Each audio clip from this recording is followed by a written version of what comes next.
it's Jules. And Little Bit. Little Bit's back on the show, 2021. Yay! It's almost been a year. Yeah. So we're going to give her this rosemary, and I'll take the blame if it dies because I did butcher those roots. Happy Easter, everybody.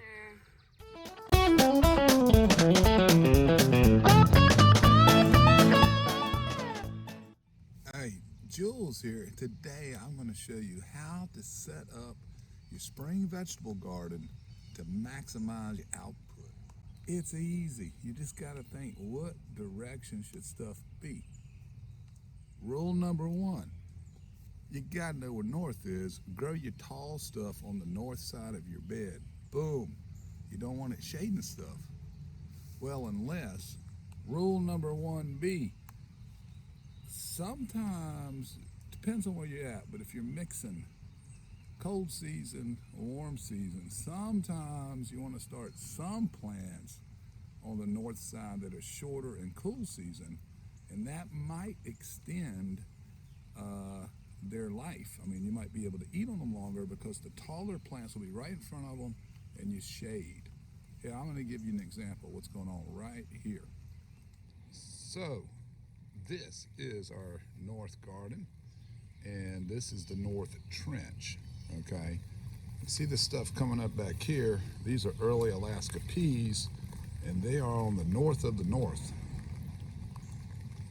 Now, in the front of this, you see these, those are okra stakes, and you see the trellis itself, the main structure. Pole beans will be going in there. So once these guys get up a little bit, then we'll plant the pole beans. And by the way, footnote, these are staggered. There's 20 coming up, and I put 20 more down so that the peas didn't come in all at the same time. Now this side, this is the west side, it's not done. I haven't completed the weeding on this side. But on the main trellis will be climbing cucumbers, and in the foreground will be the bush cucumbers. Same principle. Get your tall stuff on the north, and that will help your short plants produce as much as they possibly can. Alrighty, 4x8 raised bed in the west garden. You see I still got to pull some chickweed and whatnot. There's a couple of blueberries tucked in over there. I'm going to move them because it's too shady. I can see better now. Anyway, here we go. I'll probably be sowing my second group of radish, and just keep rotating between there and this line as long as I can keep it going. And my carrots, those are Danvers, have come up pretty good.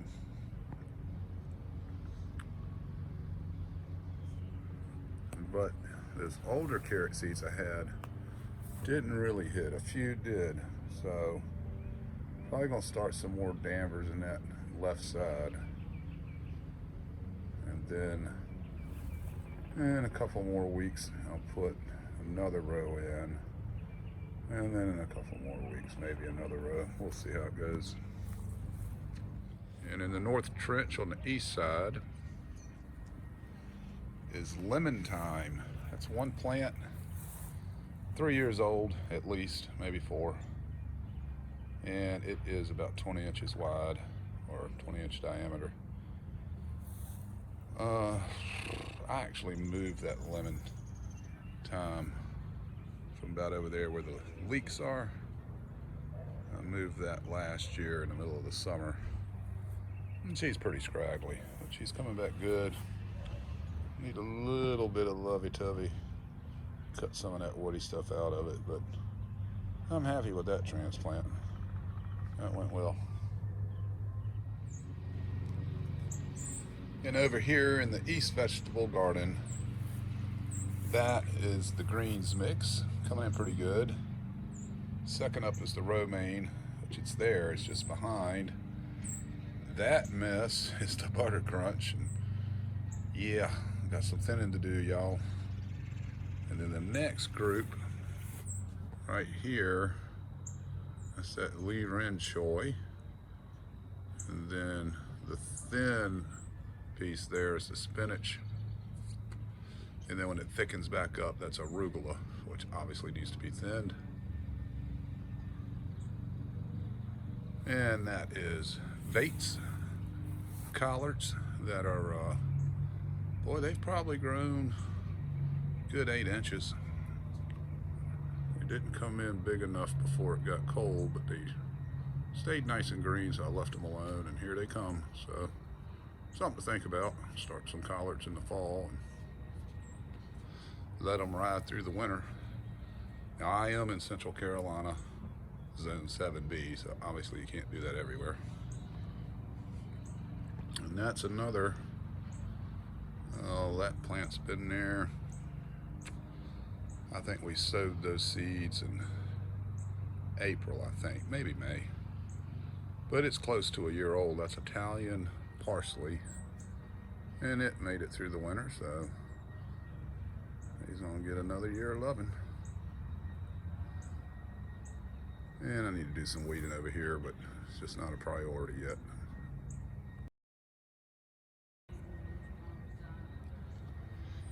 And here you go.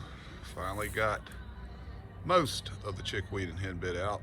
Still a little bit of patches here and there, but just trying to get, you know, the big part out, and then I'll go back and fine tune it. And there again is that peony coming up. Quite a bit of peony in here, more than I realized.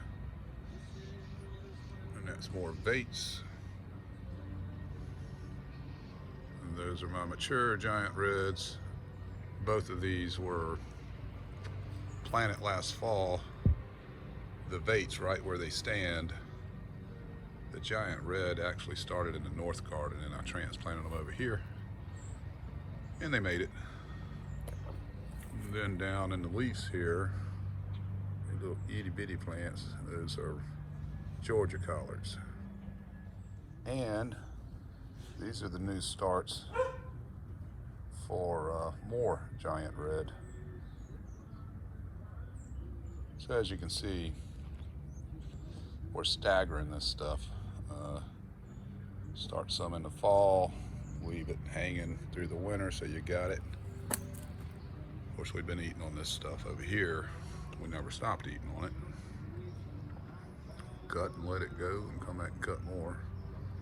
But anyway, now we've got some more collards coming in and some more giants, and that all would do us, especially with those Vates on the other side.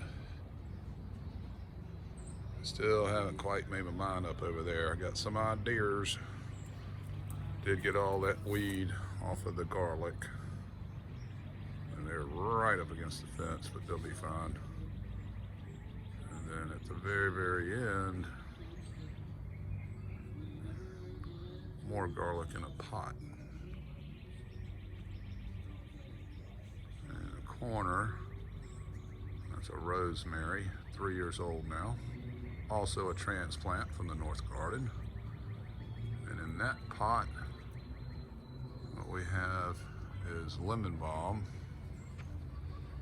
Stuff smells like pledge. And there's Porky, my flying pig. It's about time. Start getting serious on some smoking. Might do some ribs this Easter.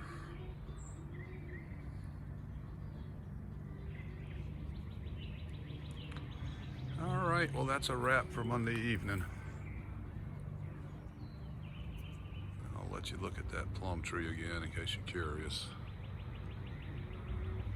Oh, Thursday, Friday, we got back-to-back 28-degree nights, so I might be losing my plums this year, and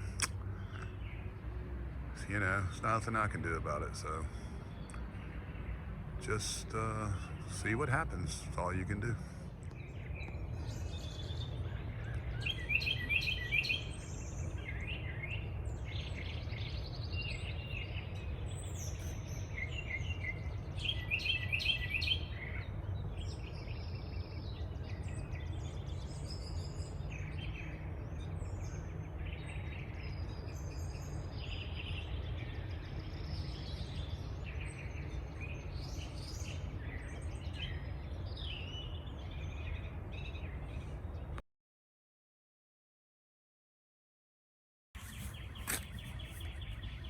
Yeah, you guys see? You see what I'm talking about? Clay. Right below the topsoil. I don't know why these people give me thumbs down on that one video, but video does well, but you know, come do what I did. Yeah, here you go. Look at that. Transplant some more daylilies. Chef Beth's out here digging. Hey, you know, you need to bend with your legs more, you know? Yeah, Jeremy, you could be digging the hole yourself, yeah. I could be. Yeah, I've been working out here all day. We'll show y'all the rest of that in a second. It's Tuesday, y'all. Is this the last day of March? Or tomorrow's last Tomorrow. day? Tomorrow? Okay. All right, we'll get her done. Oh, man, been busting tushy. Let me show you something, a little tip. This right here, carrots didn't hit, so I planted my next Danvers. So, you know, they're staggered planting. Got 2 rows of radish, thinned that out today. And I put a block in back there of more radish. And then I went ahead with those sets and got them jacked up. And I got a space back there to play with. Might put a tomato in there and a basil or something. I don't know, we'll see what we do. But yeah, I spent a little time over here in the West Garden, which would include transplanting some blueberry bare roots. I don't know if they'll all make it. It's all right. But yeah, I got them back behind the plum tree here. Was watching the sun today. Key point. You gotta watch the sun. That's why I transplanted them. They weren't really doing, they just weren't as good, you know, as this one. Look at that. I still need to snip the top off of that thing, but she's greened up pretty well. That's my early Alaska peas. I put some more in on, again, stagger planting. So I think we're up to 44 peas in that little spot, something like that. Well, not right in that little spot. It's like edge to edge on the backside. We'll see how that works out too, I guess. I mean, either it do or it don't. Also transplanted a daylily over here. Well, actually, there's 2 in there. It's been tucked into that northwest corner, but you can see.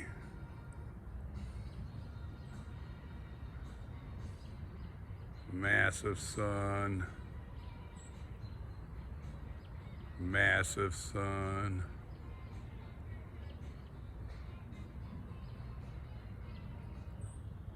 And these 2 that have been growing in shade. So, we will see. And a footnote, people don't talk about, hey baby, people don't talk about daylilies as a pollinator, but yeah, they bring them. They do. And here is the north bed. If you look in that left corner, there comes my robin.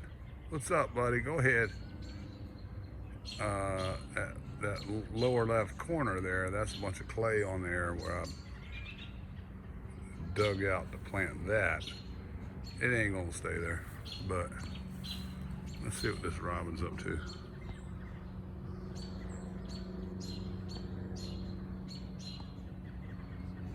You see that? There you go. And maybe not. That focus looks off to me.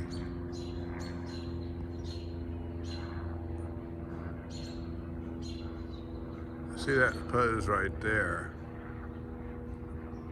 Looks like he's not interested in anything, but, or she.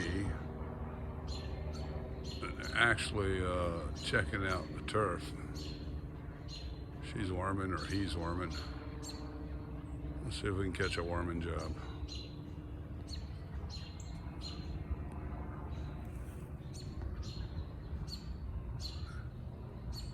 Hey buddy, don't take them all. Thank you. Gotta leave me some, dude. Or dudette.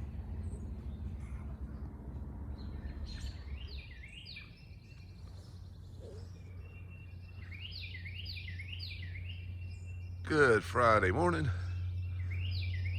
30 degrees, that's the bad news. Supposed to drop 2 more degrees before the sun fully gets up. And my geese are on the move. You guys are late.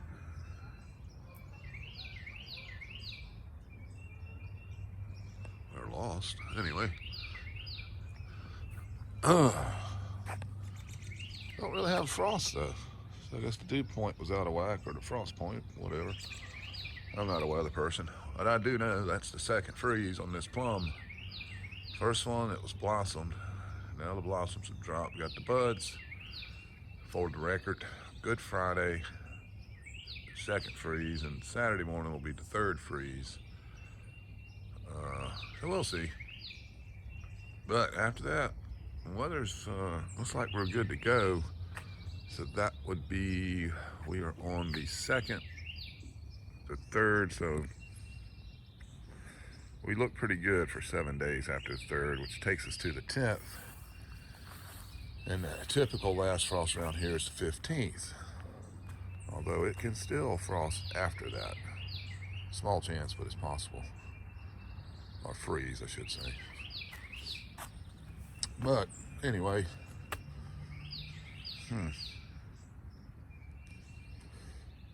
I think in about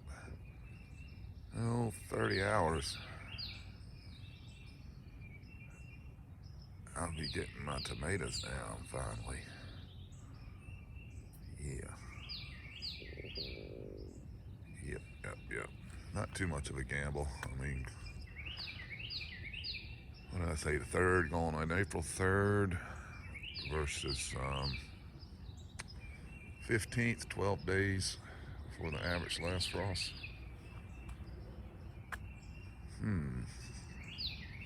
Tell me what you think. Should we gamble? I'll tell you about that gambling. We're still a few minutes away from full sunrise, or real sunrise. I guess this is twilight. Anyway, my birthday is April 5th, and I do remember as a child, it had been about 76 or so, maybe. Somewhere in there in the 70s, we had a really good snowstorm. I was north of here by about 2 hours in a car, and then east of here about 5 hours. But anyway, we had a big snow around April 12th or so. I mean, a deep snow, pretty deep for Virginia anyway, like a footer. So it is possible around here to get one more bang. And now where I live is known as the ice belt. We're like right on this line where we get more ice storms than snowstorms and lose power and all that stuff. But obviously, ice storms are worse for your trees and vines, you know, your grapevines, your berry plants, your produce in the ground. Not so much for your root crop, of course, but your fruit and crops, you don't want an ice storm. But what am I going to do? You know, wait till May? That's not going to happen. Alrighty. Just saw a comment on Holy Week, part 1, about my grass, and the front we really have jacked up. It's probably maybe 3 to 5% some chickweed and whatnot in there. A little bit of clover, which is okay, but just had a fresh cut on it yesterday. Got a little bit of weeding to do in this bed here. Yeah, you can see some clover in there. But yeah, this is a cool season grass, and so it's fescue. Looks really good in the spring and fall. I mean, lush magazine quality. In the winter, it's not as lush. In summer, the heat and the full sun, you know, it's a cool season grass, so it doesn't brown up, but it doesn't look as good as it does right now. And this stuff is thick. It's difficult to cut it, actually. Especially when it's wet. You know, you can see some weed in there. I'm gonna have to pull out by hand. So the backyard, same thing. Don't take backyard and the lawn proper is about the same thing, about 3 to 5% weed, but the edges of it, some of it's 100% weed out by the fence and all. So we'll get to that later. You can see the azalea starting to pop. Believe it or not, that's only 3 azalea bushes. I'll probably hedge it a little bit this year after it's done blooming. Something you rarely see on the channel, but that is our mint patch right there, and it's just getting started. I think I might pop in a few more plants just to get this all filled in. You can see these guys right there. They're starting to get overgrown by the azalea. Those are tiger lilies. That's an orange tiger lily. They're really a pretty flower. But yeah, did a little bit of pulling over here. I gotta get some holly mix or holly tone down on this azalea. Holly tone or azalea tone is about the same mix in it anyway. But yeah, this house, by the way, I bought this house in 2003. So just after sunrise, excuse me, just woke up on Saturday. I think we're gonna be all right. The ground did actually frost this morning, unlike yesterday. So I was a little more concerned, but I think we'll be all right. We may abate it. Saturday morning, afternoon. It's Saturday. I think it's afternoon. We'll get back to this little bitty in a little bit. Here's what I've been doing.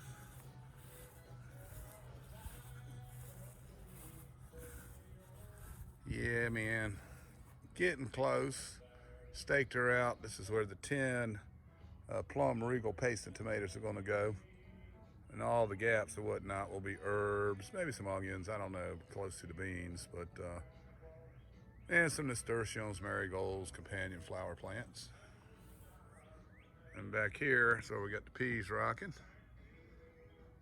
And it was staggered planted, so there's another 20 coming in after that 20. And then on the black corners, 6 total, 3 per corner, is a Chinese snake bean. I think that's what it's called. Peaceful Homestead sent me those. And then I got a white half runner on these okra canes. 2, 4, 6, 8. 8 and 6, 14. And you're probably, hey, Jules, will that work? I have no earthly idea. But this is Jules' Small Garden, baby. We try anything.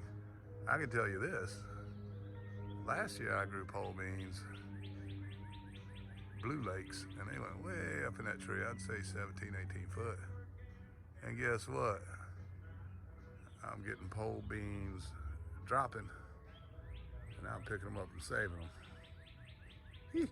them. Anyway, we'll see if it works. And I'll throw, yeah, I still got beans. I'll probably put some with the okra, might put some with some corn and whatnot. But that's peas and the corns there. Getting close, man, getting itchy. April 3rd, right down here on where them stakes are, I'm gonna spot treat it, probably a 4x4 square box, dig out the hole and fill that hole in with some cow manure, some pine bark mulch finely ground, and some slate chips for aeration and water flow. And then the rest of it, that's good dirt. That'll allow me to side cultivate and drop my espoma, get my tomatoes jacked up on organic fertilizer at the right mix of nitrogen and whatnot, and got some calcium in it for bloom rot. Hey, I'm gonna leave a link right here if you want to see how I grow my tomatoes. I'm not an expert, but I do get results, so you know, it is what it is. You might learn something from it anyway. But that's what we got going on so far today. You're my sunny day, makes me high when you turn your love my way. love my way, yeah. All right, so, yeah, the lemon balm in a container won't feeling it. I thought I had it covered, but it didn't matter. I should have put it inside. But check this out. Here's the lesson. Check this out. This is in a container. Did I say check this out? Yeah. Now I need to clean out some vines and whatnot. But that's the other lemon balm I transplanted and just threw into this shallow area. And no damage whatsoever from the freeze. And in fact, if you notice, the leaves were already bigger than the other ones anyway in the container lemon balm. So, as I say down south, I learned me that. I need to come clean this up.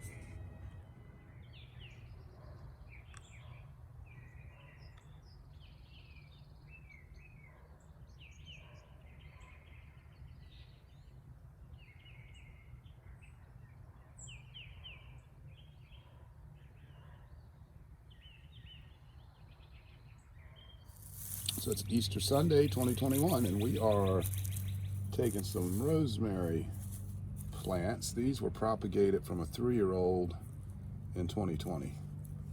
And so I think there's 4 in here. Yeah, we've got 4 different plants established. So these are in their 2nd year. They're nice and tender, smell wonderful. And it came from a 3-year-old, so this is really kind of like a 4-year-old. So we're going to tease this one out. Actually, that's a separate. There's 5 of them. That one's separate. And I'll give you both. Let's see if we can.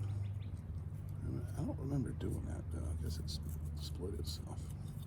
Let's see if we can get around without messing those roots up too much. And that's a little bit on the camera. Hey. She makes an appearance now and then on Jules Small Gardening. What did we do last year? The 2 4x4 tomatoes. Yeah, a 4x4. And you know that Italian parsley we put in the ground with the seed? It's still in the ground over there. Look over there. See that tallest plant? That's that Italian parsley. Ah. Yep, still hanging. Get that root balls up. I don't think it's going to hurt it that much, but might as well be as careful as possible. And what we're going to do is put her up. Oh, that's about a 6. Probably not going to get all that big. Grab some of that out there. It's my neighbor. He's actually a lay preacher. I guess he's going to take a Easter motorcycle ride. Oh, I just fired it up. Hear the noise, I guess. All right, let's see if we can get this thing. And that's Roscoe. Who, man, this thing's gotten pretty deep in there, huh? I don't know if I should be doing this or not, sweetie. Guess I waited too long. Should have done it around Christmas. What do you think? I know nothing about plants. Me neither.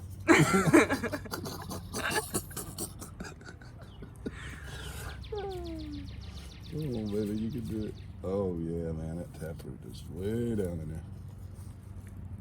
Oh, my goodness. Come on. Uh-oh.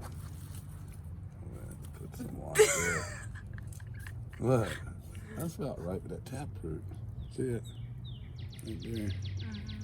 And David's down, down, down. All right, let's see. Try to keep them as vertical as possible.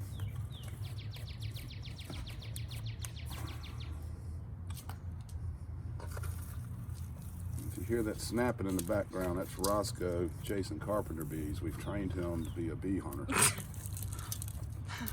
He's not very good. No, they tear up my shed, and they don't pollinate. They gnaw at your daggone plants and fruit. And pretty much worthless. I don't know. I guess, who am I to complain about the Creator on Easter? My bad. Mother. Alrighty. All right, Pud, so basically, once you get this soaked up, you know, Mm-hmm. I don't like that. Maybe that's kind of cockeyed. Once you get it soaked up, you just read this tray. When this tray starts drying out, you can water from here or just water it down there. Oh. And then we'll get you some liquid fertilizer eventually so you can feed it every once in a while without burning it. Uh-huh. You just put the stuff we put in the garden. It's going to be too strong and too much at once and it'll burn it. So you got to get a liquid fertilizer that's not so powerful with the NPK. Uh-huh.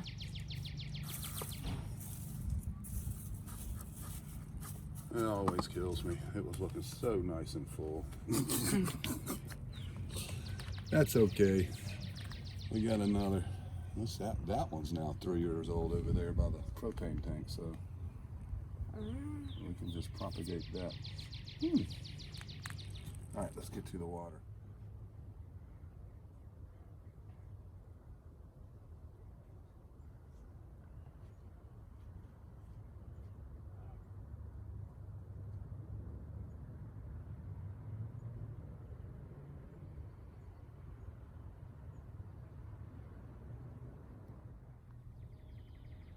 Well, hello everybody. Feeling under the weather the last few days. Came out here and piddled a little bit. Put in a Cherokee purple in this pot. And out here is the Payson Maters. We got 10 Plum Regal. Put down 2 Speckled Drummond. Edged it up with some zinnia, bright wings for butterflies, and some feather celosia that I kept from last year. And then in the gaps we'll put parsley and basil. Yeah, nice slow lazy day. And then yonder in the distance, let's go see. Yeah, I put in some more starts on cabbage over here on the right. This stuff on the left, our Greens grocery store. I'll have to thin that this week if I have the energy.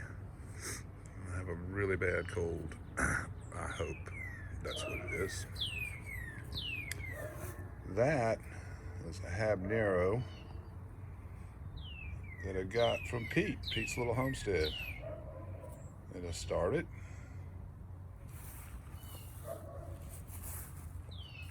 And there's a twin over here in front of this block of cabbage. I think now we got 12 heads started, but I'll be happy with 10. And over here is a bird's eye pepper. That's a 90K Scoville, also from Pete. I'll probably put in a few more in the walls here. I'm waiting on my volunteers to see if I get any cayenne back or my cross breeds that usually come in. Also waiting to see if I get a cherry tomato come in here, and I'll move it to where I want it. That trench there, we have a mix of Clemson, spineless okra, purple. That's where those stakes are. I've already staked it off. And then inside of that, towards the brick path in the gaps of the okra, will be eggplants.